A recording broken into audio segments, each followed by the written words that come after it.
अगर आपका सपना है आरआईएम्स में जाने का, राष्ट्रीय इंडियन मिलिट्री कॉलेज में जाने का, या आप तैयारी करने की सोच रहे हैं या तैयारी कर रहे हैं, तो ये वीडियो एंड तक देखिएगा, बहुत इंपॉर्टेंट है। बड़ा नोटिफिकेशन आया है आरआईएम्स की तरफ से, और इस नोटिफिकेशन के साथ साथ मैं आपको बहुत सारी बातें बताऊंगा जो आप लोगों के लिए बहुत ही इंपॉर्टेंट होने वाली है। एज ए पेरेंट्स वीडियो को सेव भी कर रख लीजिएगा। आपके फर्दर जो प्रोसेस है आरआईएमसी के फॉर्म की, उसके लिए बहुत जरूरी, बहुत काम का वीडियो रहने वाला है। देखिए बच्चों, आरआईएमसी का एक नोटिफिकेशन आया था 3 जनवरी को। उसके बाद उसको वहां से हटा दिया गया। कुछ अपडेट्स उसमें किए गए। वो नए अपडेट्स क्या हैं मैं बात करूंगा, साथ में हम लोग बात करेंगे नोटिफिकेशन की। देखिए, सबसे पहले मैं आपको बता दूं कि आरआईएमसी जो है, एक एग्जाम है। आरआईएमसी ये एग्जाम करवाती है। ये देहरादून के अंदर इंडिया में एकमात्र स्कूल है। जो लोग आरआईएमसी के बारे में नहीं जानते, उनको थोड़ा डिटेल करता भी चलूंगा मैं।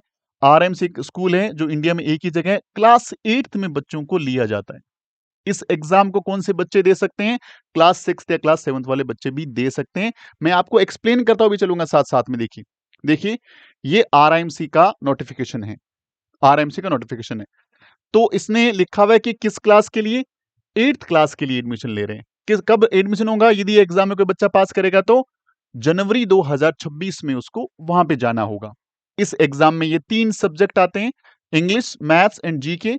इंग्लिश जो है 125 मार्क्स का, मैथ्स 200 मार्क्स का, जीके 75 मार्क्स का, और टोटल हो गया, ये रिटन एग्जाम होता है 400 मार्क्स का। उसके बाद एक इंटरव्यू है, वाइवा जिसको बोलते हैं। टोटल ऐड करके 450 में से इसका रिजल्ट आता है। पहले 400 का रिजल्ट आता है। जो बच्चे क्वालिफाइंग हो जाते हैं फिर उनको इंटरव्यू के लिए बुलाते हैं। फिर वो बच्चे जो हर एक स्टेट से एक या जो 2 सीटें या 3 सीटें हैं, उनके अकॉर्डिंग बच्चों को पिक कर लेते हैं, और ये फाइनल इनका प्रोसेस चलता है। इसके बाद मेडिकल भी होता है और डॉक्यूमेंट वेरिफिकेशन भी होता है। वहां भी कोई बच्चा आउट होता है तो रिजल्ट बच्चों में से बुला लिया जाता है। इसमें बात करते हैं एजुकेशन क्वालिफिकेशन की। तो एजुकेशन में क्या चाहिए? देखिए, बच्चा 7th रनिंग या 7th पास चलेगा, उनको कोई प्रॉब्लम नहीं है। लेकिन कोई बच्चा यदि अब 6th में पढ़ रहा है, वो बच्चा भी एलिजिबल हो सकता है। कैसे सर? इस एग्जाम के लिए तो नहीं हो सकता, लेकिन दिसंबर में जो एग्जाम होगा, अब देखो, सॉरी, मैं आपको ये बता दूं कि अभी 6 में बच्चा पढ़ रहा है वो एलिजिबल है। क्यों बच्चा 6 में पढ़ रहा है जो एलिजिबल है? क्योंकि 6 वाला बच्चा मार्च या अप्रैल में पेपर दे लेगा 2025 में। अब आप फॉर्म की तैयारी कर रहे हैं, आप तो सोच रहे हैं 6 में बच्चा हमारा और या 7th लिखा हुआ है, कोई टेंशन नहीं है।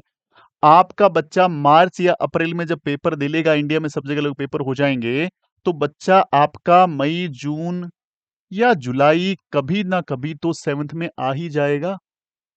इनको 7th में कब चाहिए? इनको 7th में चाहिए जब इनका डॉक्यूमेंट वेरिफिकेशन होगा। यानी जून, सॉरी, जनवरी, अपने जनवरी 2026 को इनको चाहिए। तो जनवरी 2026 में तो आपका बच्चा देखो लिखा हुआ है 1 जनवरी 2026। 1 जनवरी 2026 को जो 6th रनिंग बच्चा है वो तो 7th में चला जाएगा। तो आज की डेट में जो बच्चा 6th में पढ़ रहा है वो 100% ये जो जून वाला एग्जाम है उसके लिए एलिजिबल है। पहली चीज तो ये अपडेट कर लें, बिल्कुल कंफ्यूज मत होना, क्योंकि 1 जनवरी 2026 को आपका बच्चा कौन सी क्लास में वो आपको देखना है। दूसरी इंपॉर्टेंट बात, एज की। एज को लेके बड़ा कंफ्यूजन रहता है, तो मैं बोलूंगा आप इसको याद ही मत रखो। 11:30 से 13 यहाँ बड़ा कंफ्यूजन होता है। बहुत सारे कॉल्स, मैसेज और व्हाट्सएप हम लोग रिसीव करते हैं ना, सबसे ज्यादा कंफ्यूजन यही होता है। आप ये डेट पकड़ो सिर्फ, 2 जनवरी 2013 से लेकर के 1 जुलाई 2014, बस ये डेट्स पकड़ो। इन डेट्स के बीच में या इन पर्टिकुलर डेट के ऊपर बच्चे का बर्थ है तो वो एलिजिबल है, अदरवाइज एलिजिबल नहीं है। अब कुछ बच्चे कंफ्यूज हो जाते हैं, क्यों? क्योंकि ये लोग एज 6 मंथ एडवांस काउंट करते हैं। बच्चा 12.5 साल से थोड़ा सा ऊपर गया तो भी डिस्क्वालीफाई हो गया, क्योंकि इनकी एज चलती है 6 महीने बाद की। क्लियर है? तो ये बात याद रखना कि आपको ये डेट ऑफ बर्थ याद रखनी है। आगे इंपॉर्टेंट बात क्या है? सर, एग्जाम जो होगा वो एक ही दिन में तीनों एग्जाम होते हैं। सुबह मैथ्स का होता है 9:30 से 11, फिर 12 से 1 आपका जीके होता है, 2:30 से 4:30 तक, यानी 2:30 से 4:30 इंग्लिश का होता है। मैथ्स का पेपर सब्जेक्टिव रिटन पेपर होता है, पूरा लिखना पड़ता है। इंग्लिश पेपर सब्जेक्टिव पूरा रिटन होता है। और जीके वाला पेपर ऑब्जेक्टिव ऑप्शंस आते हैं, उसमें फिल इन द ब्लैंक्स भी आ सकते हैं, उसमें ट्रू फॉल्स भी आ सकते हैं, और उसके अंदर सिर्फ क्वेश्चन आ सकता है, आंसर खुद से लिखना पड़ सकता है। तो ऐसे भी क्वेश्चन का पैटर्न पहले भी आया हुआ है, आगे भी ऐसे अपडेट्स आ सकते हैं। तो ये 100% मान के मत चलिए कि यहाँ ऑब्जेक्टिव ही आएगा हर बार। वाइवा के बाद में करेंगे, रिजल्ट की बात हम बाद में करेंगे, फिलहाल हमें इससे कोई मतलब नहीं है। फॉर्म कैसे मंगवाना है इसका पूरा डिटेल्ड वीडियो मैं आई बटन में डाल दूंगा, तो वहां जाकर के वो वीडियो जरूर देख लो। यहां पे जो आ रहा है उस वीडियो में जाकर के आप देख लो, तो फॉर्म कैसे मंगवाना है पूरा वहां पे मैंने बताया हुआ है आप लोगों को, तो वहां पे आराम से ऐसे फॉर्म मंगवा सकते हो। अच्छा, आप फॉर्म नहीं मंगा पाते हो, हमारे डैशबोर्ड नंबर पे कॉल कर दो, हम आपको फॉर्म मंगवा देंगे, लेकिन जो इसकी एक्चुअल फीस है उसे थोड़ी सी एक्स्ट्रा चार्ज लगेंगे, जिससे आपके घर पे फॉर्म आ जाएगा, बिल्कुल टेंशन नहीं लेनी। अच्छा, फॉर्म आने में कम से कम 1-1.5 महीने का समय लगता है, तो यदि आपको फॉर्म मंगवाना है तो अभी बोलिए, 1-1.5 महीने बाद फॉर्म आएगा, तो इसका बात की विशेष तौर ध्यान रखिए, कम से कम टाइम बता रहा हूं, ज्यादा टाइम भी लगता है कई बार। अगली इंपॉर्टेंट बात क्या है सर, डॉक्यूमेंट कौन कौन से तैयार रखने? पहला, बर्थ सर्टिफिकेट तैयार कर लो, डोमिसाइल मूल निवास तैयार कर लो, SC ST सर्टिफिकेट यदि एप्लीकेबल हो तो। सर इसमें रिजर्वेशन नहीं होता, क्यों मांग रहे हो? रिजर्वेशन नहीं होता, जब सीट पूरे स्टेट में एक या दो है तो काय का रिजर्वेशन। लेकिन ये रिजर्वेशन कब काम आएगा? जब आपका बच्चा वहां पहुंच जाएगा, तो जो फीस स्ट्रक्चर है वो SC ST के लिए अलग है, जनरल OBC के लिए अलग है। अच्छा, ओबीसी, अब इसमें जब फॉर्म मंगवाते तो ओबीसी नाम ही नहीं आता, सिर्फ नाम लिखा होता है तो जनरल या नीचे SC ST, ओबीसी कहां गया? सर ओबीसी जनरल का ही पार्ट है, कंफ्यूज मत होइएगा, इसलिए जरूरी है। एक सर्टिफिकेट आपको प्रिंसिपल से बनवाना है, जिस स्कूल में आप पढ़ रहे हो उनके पास जाना है, उनके लेटर हेड पे एक ऐसा फॉर्मेट बनाना है कि सर यहाँ बच्चे का फोटो, ये बच्चे के बारे में जानकारी, बच्चे का नाम, डेट ऑफ बर्थ, क्लास, बच्चा यहाँ पढ़ रहा है, उसका सीरियल नंबर जो भी है, और यहाँ भी सिग्नेचर और सील प्रिंसिपल सर का, नीचे भी सिग्नेचर और सील प्रिंसिपल का, बस इतना सिंपल सा फॉर्मेट है। इसका भी पूरा डिटेल वीडियो मैं आई बटन में डाल रहा हूँ, फॉर्म कैसे भरना है, उनमें हर एक चीज को मैंने बहुत बेहतरीन ढंग से बताया हुआ है, वो वीडियो देख लो, कंफ्यूजन दूर हो जाएगा सारा का सारा। आगे चलते हैं। Photo, copy of Aadhaar card की फोटो भेजनी है, आधार कार्ड की फोटो चाहिए, और 2 फोटो आपको एक्स्ट्रा डालनी है, 2 फोटो लेनी है, उनके पीछे साइन करना है और साइन करके डालना है। और इन डॉक्यूमेंट्स को, यानी इन सारे डॉक्यूमेंट्स को, इन तीनों डॉक्यूमेंट्स को गजेटेड ऑफिसर से फर्स्ट ग्रेड से आपको अटेस्टेड करवाना है। प्रिंसिपल से अटेस्ट कर देंगे, कोई दिक्कत नहीं है। आधार कार्ड खुद से आपको क्या करना है? वेरीफाई करके भेजना है, उसको रिक्वायर्ड अटेस्टेड करना ही करना है, याद रखना। क्लियर है? कोई टेंशन नहीं है। अब ये सारी बातें हम लोग बाद में करेंगे, जब हमारी ये चीजें काम की हो जाएगी। ये सारी बातें हम कर चुके हैं। अभी इंपॉर्टेंट चीज जो हमें करनी है, जो डेट्स के बारे में, उसकी बात कर लेते हैं हम लोग कि कौन सी डेट्स को हमें याद रखना है कि कब कब हमारा क्या एग्जाम होने वाला है। ये रहा, बस इतना सा ये याद कर लेते।